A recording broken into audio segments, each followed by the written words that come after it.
শনিবার দ্বিতীয় দফায় বামপন্থী শ্রমিক কর্মচারীদের সংগঠন 12 জুলাই কমিটি জলপাইগুড়ি জেলা শাখার পক্ষ থেকে 473টি পোস্ট কার্ডের মাধ্যমে 9 আগস্ট কলকাতার আরজিকর কাণ্ডের সঙ্গে যুক্ত সমস্ত দোষীদের গ্রেপ্তার ও দ্রুত সঠিক তদন্ত করার দাবি জানানো হয়। একই দাবিতে প্রথম দফায় 500টি পোস্ট কার্ডের মাধ্যমে এই দাবি কেন্দ্রীয় তদন্তকারী সংস্থা সিবিআই এর ডিরেক্টরের কাছে প্রেরণ করা হয়েছে বলেই এদিন জানান। 12 জুলাই কমিটির অন্যতম যুগ্ম আহ্বায়ক বাণীব্রত সাহা জানান, দীর্ঘ সময় পেরিয়ে গেলেও আরজিকর কাণ্ডের তদন্ত নিয়ে বিশেষ কোনো অগ্রগতির সামনে আনতে পারেনি সিবিআই। সেই কারণেই আমরা এবং আমাদের পরিবারের সদস্যরা মিলে মোট 1000টি পোস্ট কার্ডের মাধ্যমে এই ঘটনার দ্রুত তদন্ত এবং যে বা যারা প্রত্যক্ষ পরোক্ষভাবে জড়িয়ে তাদের বিরুদ্ধে আইনি ব্যবস্থা নেওয়ার দাবি করছি। কি কারণে আপনাদের একটাই শর্টের মধ্যে একটু বলো। আমরা হচ্ছে শ্রমিক কর্মচারী শিক্ষক যুক্ত আন্দোলন কমিটি 12 জুলাই কমিটির পক্ষ থেকে একটা কর্মসূচি নিয়েছি যে এই যে আরজিকরের যে ঘটনাটা ঘটেছে সেই ঘটনা তদন্তভার সিবিআইয়ের হাতে, কিন্তু সিবিআই এখনো পর্যন্ত কোনো উল্লেখযোগ্য অগ্রগতি এই ক্ষেত্রে ঘটাতে পারেনি।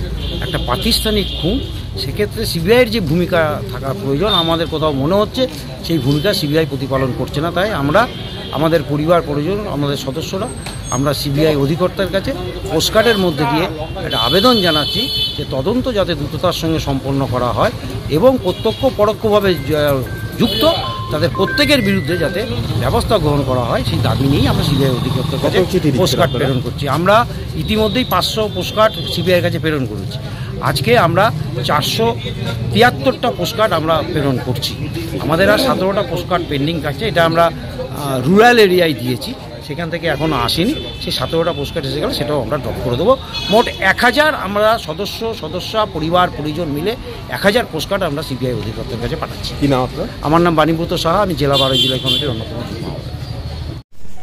আমরা হচ্ছে শ্রমিক কর্মচারী শিক্ষক যুক্ত আন্দোলন কমিটি 12 জুলাই কমিটি জলপাইগুড়ি। আমরা একটা কর্মসূচি নিয়েছি যে অভয়ার বিচার 100 দিন অতিক্রান্ত হয়ে গেছে, কিন্তু সেই বিচার এখনও যে গতিতে এগোচ্ছে তাতে এই বিচার প্রকৃত দোষী যারা তারা আদৌ শাস্তি পাবে কিনা এই সংশয় আজকে আমাদের মধ্যে শুধু নয় গোটা পশ্চিমবাংলার মানুষের মধ্যে এই সংশয় দেখা দিয়েছে। এবং তদন্ত যারা করছেন সিবিআই তাদের যে ভূমিকা আমরা প্রত্যক্ষ করছি যে একজন যাকে রাজ্য পুলিশ প্রাথমিকভাবে যাকে গ্রেপ্তার করেছিল তাকেই অভিযুক্ত করে তারা চার্জশিট দিয়েছে এবং তার ট্রায়াল শুরু হয়েছে। যদিও সিবিআই বলছে যে আমাদের তো তদন্ত শেষ হয়নি, কিন্তু আমাদের মনে হচ্ছে কোথাও যে এই ধরনের যে নারকীয় ঘটনা আরজিকরে ঘটেছে সেটা কোনো একজন ব্যক্তির দ্বারা সম্ভব নয়। এটা একটা সংগঠিত অপরাধ, এর পেছনে বহু প্রত্যক্ষ পরোক্ষভাবে প্রভাবশালী মানুষ তারা যুক্ত আছেন। সিবিআই এই কাজটা করার ক্ষেত্রে আমাদের কোথাও মনে হচ্ছে যেন সিবিআই এই কাজটা যত দ্রুততার সঙ্গে সম্পন্ন করার কথা সেটা সিবিআই করছেন না। এখন কেন করছেন না এটা আমাদের সামনে লাখ টাকার প্রশ্ন। আজকে আমরা যেটা সিদ্ধান্ত নিয়েছি যে আমরা আমাদের কর্মচারী শিক্ষক শিক্ষাকর্মী এদের পরিবার পরিজন আমরা সিবিআইয়ের অধিকর্তার কাছে আমরা চিঠি পাঠাচ্ছি পোস্টকার্ডের মধ্য দিয়ে আমরা চিঠি পাঠাচ্ছি এবং এই চিঠির মধ্যে দিয়ে আমরা সিবিআইয়ের কাছে অনুরোধ করছি যে 100 দিন অতিক্রান্ত হয়ে গেছে, দ্রুততার সঙ্গে তদন্ত শেষ করা এবং এই ঘটনার সঙ্গে প্রত্যক্ষ পরোক্ষভাবে যারা যুক্ত তাদেরকে যাতে এই তদন্তের আওতায় নিয়ে এসে তাদের বিরুদ্ধে যাতে ব্যবস্থা গ্রহণ করা যায় তার উদ্যোগ সিবিআই। আমার নাম হচ্ছে বাণীব্রত সাহা, আমি জলপাইগুড়ি জেলা 12 জুলাই কমিটির অন্যতম যুগ্ম আহ্বায়ক। রিয়া এন্টারপ্রাইজ, এখানে সরকার দ্বারা অনুমোদিত ই রিক্সা ন্যায্য মূল্যে পাওয়া যায়।